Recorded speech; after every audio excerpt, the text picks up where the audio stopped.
मैया पार्वती की, गौरी पुत्र गणेश की, हर हर महादेव। जय हो जय हो।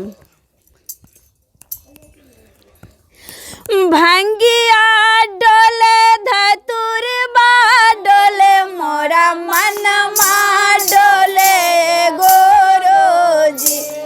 भंगिया डोले धतुरबा डोले मोरा मनमा डोले गोरोजे। गामा के लोग सब पागल कह दर्शन दे दाए गोरोजे। गामा के लोग सब पागल कहया दर्शन दे दाए गोरोजे।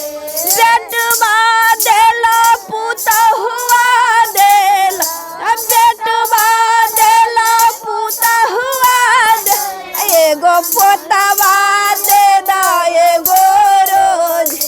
एगो पोतवा दे दाए गोरोज।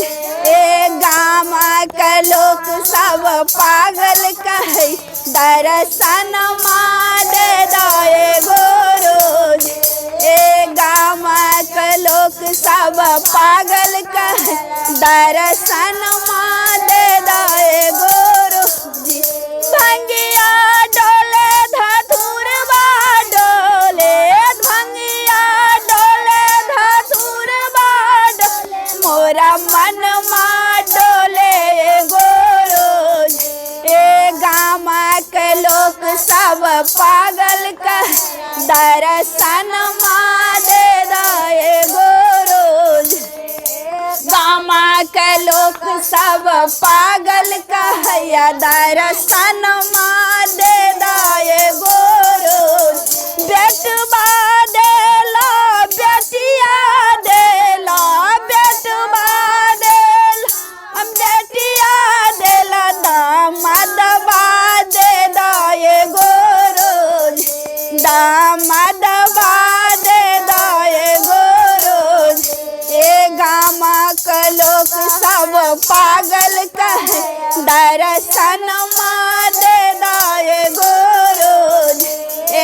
गामा के लोग सब पागल कहे दर्शन दे दाए गोरोज। भैया देला भतीजवा देला, भैया देला भतीजवा दे, एगो भैया देला भौजैया देला भतीजवा दे दाए गोरोज। भतीजवा दे दाए गोरोज। टोला परोसा में पागल कहया दर्शन दे दाए गोरोज। टोला परोसा में पागल कहया दर्शन दे दाए गोरोज। भंगिया डोले धतुरबा डोले, डोले धतुरबा डोले मोरा मनमा डोले गोरोज। टोला पड़ोसा में पागल कहया दर्शन दे दाए गोरोज। टोला पड़ोसा में पागल कहया दर्शन दे दाए गोरोज। पहिला में दाया मांगब दूसरा में चर्चा, पहिला में दाया दूसरा में चर्चा, तेसरा में करब नाना जी, तेसरा में करब नामन जी। टोला पड़ोसा में पागल कह दर्शन दे दाए भोला जी।